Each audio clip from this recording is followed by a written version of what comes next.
আসসালামু আলাইকুম ওয়া রাহমাতুল্লাহ। রাতে ঘুমানোর পূর্বে একমাত্র আল্লাহকে খুশি করার জন্য এই দোয়াটি প্রতিদিন 21 বার পড়লে জীবনে কখনো ঘরে ধন দৌলত সম্পদ রিজিকের অভাব হবে না ইনশাআল্লাহ। এটি পরীক্ষিত শক্তিশালী নবীজির শিখানো একটি দোয়া। অনেকেই এই দোয়ার আমল করে ফলাফল পেয়েছেন, আলহামদুলিল্লাহ। আপনিও বিশ্বাস করে এই দোয়ার আমল করুন ইনশাআল্লাহ। যদি হালাল খাদ্য খেয়ে থাকেন, হারাম থেকে বেঁচে থাকেন, তাহলে অবশ্যই ফলাফল পাবেন। দৃঢ় বিশ্বাস রেখে একমাত্র আল্লাহকে খুশি করার জন্য আমি যে নিয়মে বলবো সেই নিয়মে আমলটি করুন ইনশাআল্লাহ। আপনার অভাব দূর হবে, আপনার ঋণ পরিশোধ হবে। আল্লাহ রাব্বুল আলামিন স্বয়ং নিজে নিজ কুদরতি হাতে সাহায্য করবেন। আপনি কৃষিকাজ করলে, চাকরি করলে চাকরির মধ্যে আল্লাহ আপনাকে সাহায্য করবেন। কৃষিকাজের মধ্যে বরকত দিয়ে আপনাকে সাহায্য করবেন। অভাব অনটন দূর করে দিবেন ইনশাআল্লাহ। মহিলা মা বোনেরা, ঘরের মধ্যে যদি আমি যে নিয়মে বলবো সেই নিয়মে যদি এই আমলটি করতে পারেন, তাহলে তার স্বামীর ইনকামের মধ্যে, সন্তানের ইনকামের মধ্যে আল্লাহ বরকত দিবেন, অভাব দূর করে দিবেন।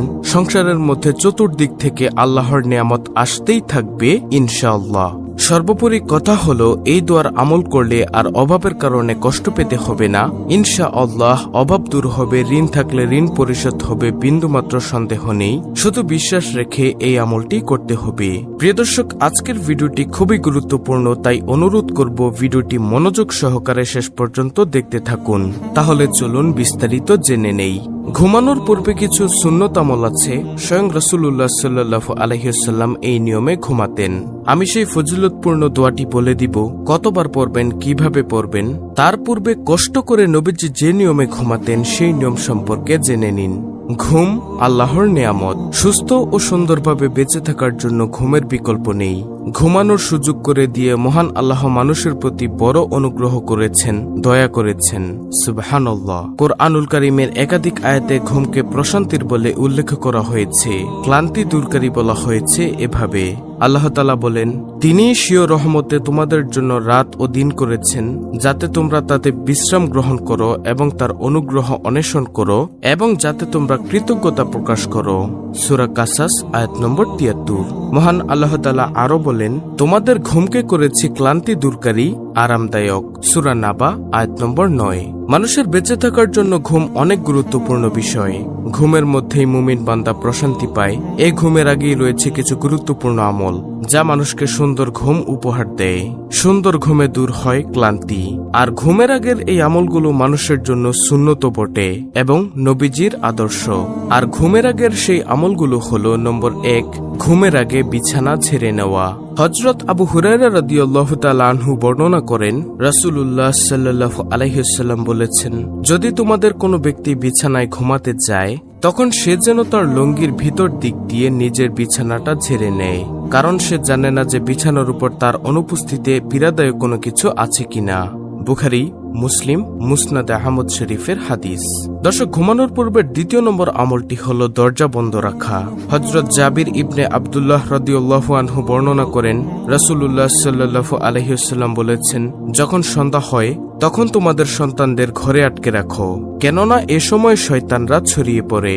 তবে রাতের কিছু অংশ অতিক্রম করলে তখন তাদের ছেড়ে দিতে পারো। আর ঘরের দরজা বন্ধ করবে, কেননা শয়তান বন্ধ দরজা খুলতে পারে না। আর তোমরা আল্লাহর নাম নিয়ে তোমাদের মশকের মুখ বন্ধ করবে এবং আল্লাহর নাম নিয়ে তোমাদের পাত্রগুলোকে ঢেকে রাখবে। কমপক্ষে পাত্রগুলোর উপর কোনো বস্তু আড়াআড়ি করে রাখো। আর শয্যায় যাওয়ার সময় তোমরা তোমাদের প্রদীপগুলো নিভিয়ে দিবে। বুখারী শরীফের হাদিস। তারপরে ঘুমানোর পূর্বে তৃতীয় নম্বর আমলটি হলো অজু করা। হযরত আয়েশা রাদিয়াল্লাহু তাআলা আনহু বর্ণনা করেন, নবী সাল্লাল্লাহু আলাইহি ওয়াসাল্লাম যখন জানাবাতের অবস্থায় ঘুমাতে ইচ্ছা করতেন, তখন তিনি লজ্জাস্থান ধুয়ে নামাজের অজুর মতো করে অজু করে ঘুমাতেন। দলিল বুখারী শরীফের হাদিস। তারপরে ঘুমানোর পূর্বের চতুর্থ নম্বর আমলটি হলো আয়াতুল কুরসি একবার পাঠ করা। বুখারী শরীফের হাদিস। রাসূলুল্লাহ সাল্লাল্লাহু আলাইহি ওয়াসাল্লাম ঘুমানোর পূর্বে আয়াতুল কুরসি পড়তেন। তারপরে পঞ্চম নম্বর আমল, ডান কাত হয়ে শোয়া। হযরত বারআ ইবনে আজিব রাদিয়াল্লাহু তাআলা আনহু বর্ণনা করেন, রাসূলুল্লাহ সাল্লাল্লাহু আলাইহি ওয়াসাল্লাম যখন নিজ বিছানায় বিশ্রামে নিতে যেতেন, তখন তিনি ডান পাশের উপর ঘুমাতেন। বুখারী শরীফের হাদিস। তারপরে ঘুমানোর ষষ্ঠ নম্বর আমল, সতর ঠিক করে ঘুমানো। হযরত বাহজ ইবনে হাকিম রহমতুল্লাহি আলাইহি তার বাবা ও দাদার সূত্রে বর্ণনা করেন, আমি প্রশ্ন করলাম, হে আল্লাহর রাসূল সাল্লাল্লাহু আলাইহি ওয়াসাল্লাম, আমাদের লজ্জাস্থান কতটুকু ঢেকে রাখবো এবং কতটুকু খোলা রাখতে পারবো? রাসূলুল্লাহ সাল্লাল্লাহু আলাইহি ওয়াসাল্লাম বললেন, তোমাদের স্ত্রী ও দাসী ছাড়া সবার দৃষ্টি থেকে তোমাদের লজ্জাস্থান হেফাজত করবে। তিনি আবার প্রশ্ন করলেন, পুরুষরা একত্রে অবস্থানরত থাকলে? তখন রাহমাতুল্লিল আলামিন বললেন, যতদূর সম্ভব কেউ যেন আবরণীয় স্থান দেখতে না পারে তুমি তাই করো। আমি আবার প্রশ্ন করলাম, মানুষ তো কখনো নির্জন অবস্থায়ও থাকে। তখন নবীজি বললেন, আল্লাহ তো লজ্জার ক্ষেত্রে বেশি হকদার। ইবনে মাজাহ শরীফের হাদিস। তারপরে ঘুমানোর পূর্বের 7ম নম্বর আমলটি হল উপর না হয়ে শোয়া। হযরত আবু হুরায়রা রাদিয়াল্লাহু তাআলা আনহু বর্ণনা করেন, নবী করিম সাল্লাল্লাহু আলাইহি ওয়াসাল্লাম এক ব্যক্তিকে পেটের উপর হয়ে শুয়ে থাকতে দেখে বললেন, আল্লাহ তাআলা এইরকম শোয়া পছন্দ করেন না। তিরমিজি, মিশকাত। অর্থাৎ আমরা উপর না হয়ে ডান কাত হয়ে শোয়ার চেষ্টা করব ইনশাআল্লাহ। তারপরে ঘুমানোর পূর্বের 8ম নম্বর আমলটি হল বাতি বা আগুন নিভিয়ে ঘুমানো। হযরত সালিম ইবনে আব্দুল্লাহ রহমাতুল্লাহি আলাইহি তার বাবা থেকে বর্ণনা করেন, তিনি অর্থাৎ আব্দুল্লাহ বলেন, রাসূলুল্লাহ সাল্লাল্লাহু আলাইহি ওয়াসাল্লাম বলেছেন, ঘুমের সময় তোমরা তোমাদের ঘরে আগুন জ্বালিয়ে রেখো না। নাসাই শরীফের হাদিস। তারপরে ঘুমের পূর্বের 9 নম্বর আমল স্বপ্নে খারাপ কিছু দেখলে পাশ ফিরে ঘুমানো।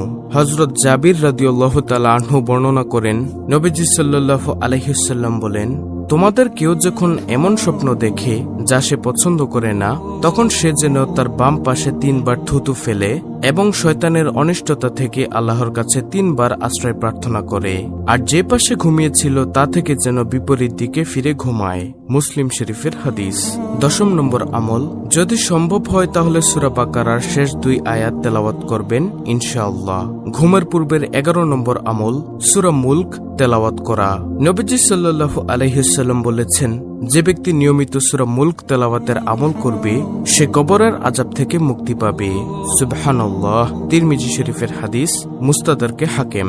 ঘুমের পূর্বের 12 নম্বর আমল সূরা নাস, সূরা ফালাক ও সূরা ইখলাস পড়া। হযরত আয়েশা রাদিয়াল্লাহু তাআলা আনহা বর্ণনা করেন, রাসূলুল্লাহ সাল্লাল্লাহু আলাইহি ওয়াসাল্লাম প্রতি রাতে যখন ঘুমাতে যেতেন তখন নিজের উভয় হাত একসঙ্গে মিলাতেন, তারপর সূরা ইখলাস, সূরা ফালাক, সূরা নাস পড়তেন এবং উভয় হাতে ফু দিতেন।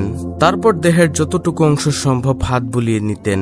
তিনি মাথা, মুখমণ্ডল ও শরীরের সামনের অংশ থেকে শুরু করতেন। তিনি এরূপ করতেন 3 বার। দলিল বুখারী শরীফের হাদিস। ঘুমানোর পূর্বের 13 নম্বর আমল সূরা ফাতিহা ও সূরা কাফিরুন পড়া। সূরা কাফিরুন রাতের বিশেষ আমল হিসেবে পরিচিত। হাদিসের একাধিক বর্ণনা এসেছে, এক সাহাবী রাসূলুল্লাহ সাল্লাল্লাহু আলাইহি ওয়াসাল্লামের কাছে আরজ করলেন, আমাকে ঘুমের আগে পড়ার জন্য কোন একটি দোয়া বলে দিন। তখন তিনি সূরা কাফিরুন পড়তে আদেশ দেন এবং বললেন, এটা শিরক থেকে মুক্তিপত্র। সুবহানাল্লাহ। দলিল আবু দাউদ, তাবরানী শরীফ, তাফসিরে ইবনে কাসির। প্রিয় দর্শক, ঘুমানোর পূর্বের 14 নম্বর আমলটি হল সুবহানাল্লাহ 33 বার, আলহামদুলিল্লাহ 33 বার এবং সবশেষে আল্লাহু আকবার 34 বার পাঠ করা। তারপরে প্রিয় দর্শক, সর্বশেষ ঘুমানোর পূর্বের 15 নম্বর আমলটি হল ঘুমের দোয়া পড়া।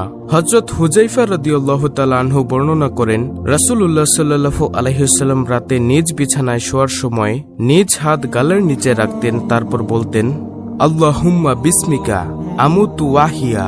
দর্শক, দোয়াটি আমি আবার বলছি, আল্লাহুম্মা বিসমিকা আমুতু ওয়াহিয়া।